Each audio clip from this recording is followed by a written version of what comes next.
নতুন cyber security আইন, উদ্যোক্তা উন্নয়ন নীতিমালা, ঈদ ছুটি সহ নানা বিষয় ওঠে মঙ্গলবারের উপদেষ্টা পরিষদের বৈঠকে। প্রধান উপদেষ্টা সভাপতিত্বে রাষ্ট্রীয় অতিথি ভবন যমুনায় এই বৈঠক অনুষ্ঠিত হয়।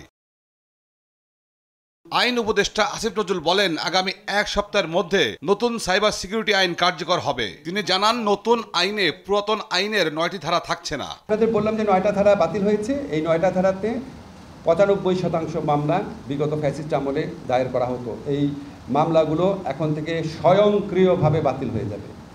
স্বয়ংক্রিয়ভাবে এই আইনটা যেদিন গেজেট নোটিফিকেশন হবে তার আগের দিন পর্যন্ত এই 9টা ধারায় যত মামলা হয়েছে তা স্বয়ংক্রিয়ভাবে বাতিল হয়ে যাবে। এছাড়া ইতিপূর্বে বিভিন্ন ধারায় যে মামলা করা হয়েছিল, কিছু কিছু ধারায় সেই সমস্ত ধারার মামলা বাতিল হয়ে যাবে। যেমন সাইবার সন্ত্রাসী কার্য সংগঠনের অপরাধ দণ্ড, পরিচয় প্রতারণা এবং ছদ্মবেশ ধারণের দণ্ড, এই ধারাগুলো কিন্তু আমাদের আইনে আছে, কিন্তু সংজ্ঞাটা এমনভাবে পরিবর্তিত হয়েছে যে আগের ধারার যে মামলাগুলো সেগুলি আর টিকে থাকবে না।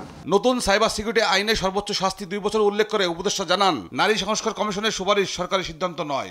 কিন্তু কিছু ক্ষেত্রে অত্যন্ত বিদ্বেষমূলক, আক্রমণাত্মক এবং নারী শুধু না, মানে পুরা জাতির প্রতি অবমাননাকরভাবে প্রতিক্রিয়া ব্যক্ত করা হয়েছে। আমরা এটা আশা করি না এই সমাজে ভিন্ন মতো চর্চা থাকবে। আমি শুধু আপনাদের এটা নিয়ে আর কিছু বলবো না, শুধু একটা কথা বলে দিই, আমাদের যে কোনো ধরনের বড় সংস্কার রাজনৈতিক ঐক্যমত্য ছাড়া বাস্তবায়ন করা হবে না। এবং আরেকটা জিনিস খেয়াল রাখবেন, এটা একটা সংস্কার কমিশনের প্রস্তাব, এটা কিন্তু সরকারের সিদ্ধান্ত না। তা আমরা আশা করব ভিন্নমত এবং প্রতিক্রিয়া জ্ঞাপন করার ক্ষেত্রে সবাই যেন সহনশীলতা এবং শালীনতার পরিচয় দেয়। নতুন সাইবার সিকিউরিটি আইনে অনলাইন জুয়া নিষিদ্ধ করা হয়েছে বলে জানান আইন উপদেষ্টা। যৌন হয়রানি, ব্ল্যাকমেইল। তৌফিক মাহমুদ মুন্না, দেশ টিভি, ঢাকা। কথা বলে বা মতামত প্রকাশের মাধ্যমে যে অপরাধগুলো